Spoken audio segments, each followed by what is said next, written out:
देसी घी हेल्दी है या अनहेल्दी, ये इस वीडियो के खत्म होने के बाद आपने मुझे नीचे कमेंट सेक्शन में बताना है। देसी घी दुनिया का वाहिद ऐसा फैट है जो कि फैट बर्निंग में काम करता है। ये एक सुपर फूड है। ऑल्दो ये एक सैचुरेटेड फैट होता है, लेकिन ये vitamin A, vitamin D, vitamin E और विटामिन के का बहुत अच्छा सोर्स है। अगर आप अपनी रोटी पे देसी घी लगा के खाते हैं तो ये इंसुलिन स्पाइक नहीं होने देता और इंसुलिन को स्लोली रिलीज करता है। सो ये डायबिटिक पेशेंट के लिए भी एक बहुत अच्छा ऑप्शन है। देसी घी हमारे जॉइंट्स के लिए, हमारी स्किन के लिए बहुत अच्छा होता है।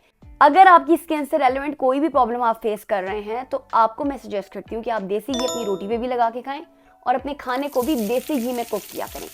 देसी घी के खिलाफ बहुत सी कंपेन्स चली हैं, लेकिन ये बहुत स्ट्रॉन्ग हेल्दी फैट में कंसिडर किया जाता है। और दोबारा रिसर्च से यही पता चल रहा है कि देसी घी बेहतर है वेजिटेबल ऑयल